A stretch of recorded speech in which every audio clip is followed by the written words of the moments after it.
সমস্যা হলো ভারত। বাংলাদেশে যত অশান্তি করে সবটাই ভারত। সকল জাতিসত্তার প্রতি সম্মান থাকতে হবে। দেখবেন যে ওরা আমার মতো মানুষ। সমস্যা হলো রাজনীতিবিদরা ওই সমস্যা লাগায় রাখে।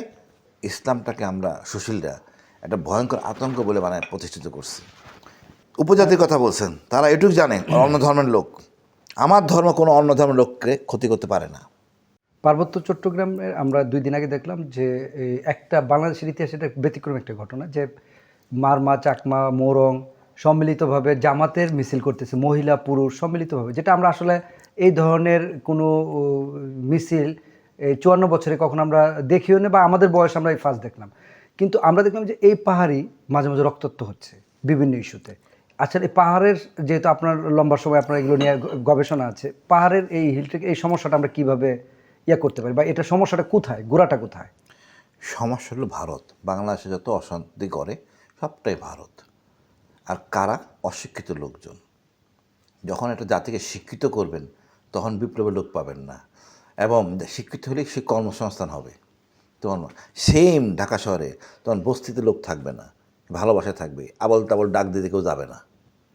সুতরাং পাহাড়িদের সাথে ভালো এক পতাকার নিচে সমমর্যাদা ভিত্তি থাকতে গেলে ওদেরকে শিক্ষিত করতে হবে, সাথে সাথে বাঙালিদেরও শিক্ষিত করতে হবে। সকল জাতিসত্তার প্রতি সম্মান থাকতে হবে। দেখবেন যে ওরা আমার মতো মানুষ। সমস্যাটা কোথায়? সমস্যা হলো রাজনীতিবিদরা ওই সমস্যা লাগায় রাখে দীর্ঘায়িত করার জন্য। আচ্ছা, শুরুতে যে নীতি প্রশ্ন হলো যে পাহাড়িরা এখন জামাতের জন্য মিছিল করে। জামাত দেখেন, আমাদের ইসলামটাকে আমরা সুশীলরা একটা ভয়ঙ্কর আতঙ্ক বলে বানায় প্রতিষ্ঠিত করছি। এখন বাংলা কোরআন শরীফ দিয়ে দেখি পরিষ্কার, এতে কোনো আতঙ্কের কিছু নাই। সবচেয়ে সহজ সরল ধর্ম, এর মধ্যে বৈষম্য নাই। বৈষম্য আছে ভুয়া হাদিস।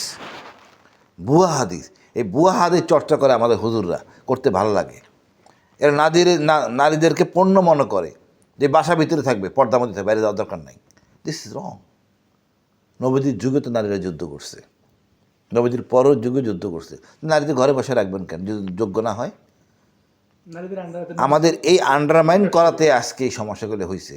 এর জন্য কিছু মাথা মোটা হুজুর বলবো, যে জ্ঞান সীমিত।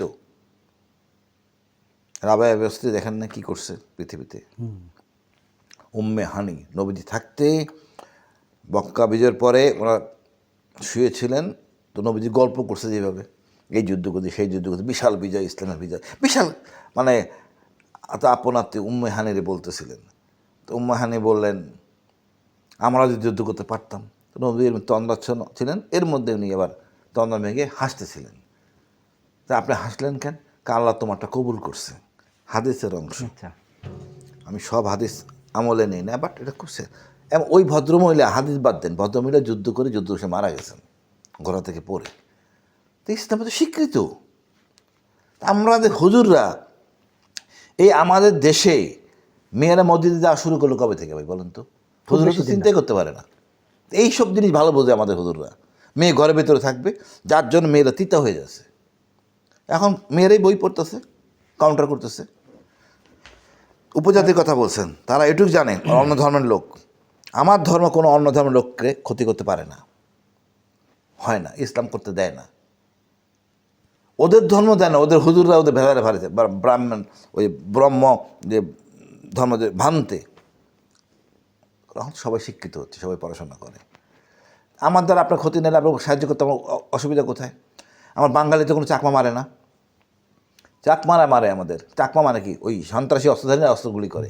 আমার বাঙালিতে অস্ত্র আন্দোলন করে নাই 54 বছরে। তো বুঝতেছে ওরা মানুষ। আমার মনে হয় এসব সমস্যা কেটে যাবে ইনশাল্লাহ।